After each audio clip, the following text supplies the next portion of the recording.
বিয়ে হওয়া হলো 17 বছর, এখনও বাচ্চা কাচ্চা হচ্ছে না। নিঃসন্তান দম্পতির বাচ্চা কাচ্চা হওয়ার জন্য কোনো আমল আছে কি না? আর একটা প্রশ্ন সম্পর্ক লিখেছেন, কয়েকবার কনসেপ্ট করেছি কিন্তু বাচ্চা পেটের ভিতরে নষ্ট হয়ে যাচ্ছে, বারংবার এমনটা হচ্ছে, ডাক্তার কোনো কারণ খুঁজে পাচ্ছেন না। এমত অবস্থায় আমাদের করণীয় কি? দেখেন, ইয়াহাবুল লিমান ইয়াশা ওয়াইনাসা ওয়া ইয়াহাবুল লিমান ইয়াশা উদ্যুকুর আও ইযাওয়িজুহুম যুকরান ওয়া ইনাসা। সন্তান দানের একমাত্র মালিক হচ্ছে আল্লাহ সুবহানাহু ওয়া তাআলা। তিনি যাকে ইচ্ছে ছেলে দান করেন, যাকে ইচ্ছে মেয়ে দান করেন, যাকে ইচ্ছে ছেলেও দেন না, মেয়েও দেন না, বন্ধা করে রেখে দেন। 17 বছর মাত্র কয়েকদিন।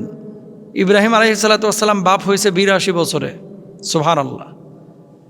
তো তিনি যদি 82 বছরে বাবা হতে পারেন, আপনারাও বাবা মা হতে পারবেন ইনশাল্লাহ। আরও সময় চলে গেল, কোনো সমস্যা নেই, কিন্তু আল্লাহর ইশারা হওয়া লাগবে। এখন আপনার প্রশ্নটা যে কি করলে হবে? পেটের ভিতরে বাচ্চা আসছে, নষ্ট হয়ে যাচ্ছে।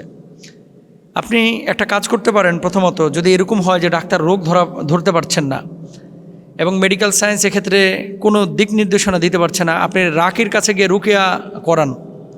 পেটের ভিতরে বাচ্চা নষ্ট হয়ে যাচ্ছে, এখানে কেউ কুফুরি টুফুরি করছে কিনা। আর নিঃসন্তান দম্পতির জন্য 1 নম্বর দোয়াটা হবে রব্বি হাবলি মিনাস সালিহিন। এই দোয়াটা আপনারা বেশি বেশি করেন।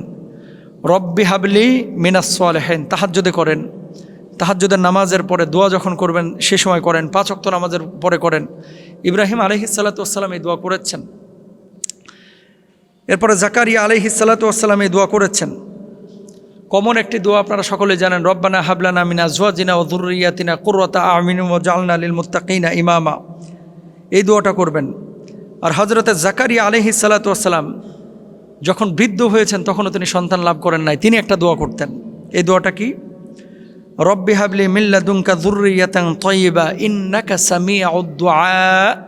5 ওয়াক্ত নামাজের পরে এটা দোয়া করেন। যদি 5 ওয়াক্ত নামাজের পরে না করতে পারেন, সকাল সন্ধ্যায় দোয়াটা করেন ইনশাআল্লাহ। বেশি বেশি যখনই ফ্রি থাকেন এই দোয়া করেন। এগুলো কিন্তু কোরআনের আয়াত। এবং আরেকটি দোয়া তিনি করেছেন, রব্বিলা তাদারনি ফারদা ওয়া আনতা খায়রুল ওয়ারিসিন। হে আমার রব, আমাকে একা রেখো না, তুমি তো সর্বোত্তম উত্তরাধিকারী। সুবহানাল্লাহ। আল্লাহর কাছে এইভাবে যখন বলবেন যে আল্লাহ, পৃথিবীর কোনো মানুষ তো সন্তান দিতে পারে না, আপনি তো দিতে পারেন, আপনি আমাকে একটা সুসন্তান দেন না আল্লাহ। আপনি এভাবে আল্লাহকে বলেন, রব্বিল্লা তাদারনি ফারদা ওয়া আনতা খায়রুল ওয়ারিসিন। সকালে বলেন, বিকালে বলেন, সন্ধ্যায় বলেন, রাতে বলেন, 5 ওয়াক্ত নামাজের পরে বলেন। এরপরে রব্বি হাবলি মিনাস সালিহিন, এটা তো একটু আগেই বলেছি। 5 নম্বরে আল্লাহর খাঁটি বান্দাদের দোয়া। আল্লাহর খাঁটি বান্দাদের দোয়া, ওই যে শুরুতে যেটা বলেছি, রব্বানা হাবলানা মিন আজওয়াজিনা ওয়া যুররিয়াতিনা কুররাতা আ'ইউন ওয়াজআলনা লিল মুত্তাকিনা ইমামা। দেখেন, আল্লাহ আপনাকে একজন সন্তান দিলেন এবং এটা দুষ্ট সন্তান দিলেন, লাভটা কি? এর চাইতে নিঃসন্তান থাকাই তো ভালো। আর যদি সন্তান এমন সন্তান যেটা আপনার নাজাতের ওসিলা হবে, আপনার চোখের প্রশান্তির কারণ হবে, এমন সন্তান আপনি চাইবেন আল্লাহর কাছে, এজন্য এই দোয়াটা করতে হবে। 6 নম্বরে বেশি বেশি ইস্তেগফার করবেন। আস্তাগফিরুল্লাহ আস্তাগফিরুল্লাহ আস্তাগফিরুল্লাহ। গুনাহমুক্ত জীবনযাপন করবেন। নিয়মিত ইস্তেগফার করলে আসমানি বারাকার দরওয়াজা আল্লাহ তাআলা আপনার জন্য একেবারে উন্মুক্ত করে দেবেন। রাসূল আকরাম সাল্লাল্লাহু আলাইহি ওয়াসাল্লাম বলছেন, যে ব্যক্তি নিয়মিত ইস্তেগফার করবে আল্লাহ তাআলা তার সংকটকে দূরীভূত করে দিয়ে উত্তরণের পথ বাইর করে দেবেন, সব দুশ্চিন্তা মিটিয়ে দেবেন এবং অকল্পনীয় উৎস থেকে তার রিজিকের সংস্থান করে দেবেন। সুবহানাল্লাহ। সন্তান সন্ততি এটাও কিন্তু একটা রিজিকের অন্তর্ভুক্ত। সবশেষ যে আমলটা করবেন, স্বামী স্ত্রী একান্ত মিলনের সময়, সম্পর্ক স্থাপনের সময় দোয়া করবেন, বিসমিল্লাহি আল্লাহুম্মা জান্নিবনা শাইতান ও জান্নিবুশ শাইতান মা রাযাকতানা। এই দোয়াটা আপনারা বেশি বেশি পড়বেন ইনশাআল্লাহ। আল্লাহ তাআলা আমাদের সবাইকে বোঝার তৌফিক দান করুন, আমিন। মুহতারাম, আমার সাথে আমার শাশুড়ি শুধু খিটখিট করে, উচ্চবাচ্য করে।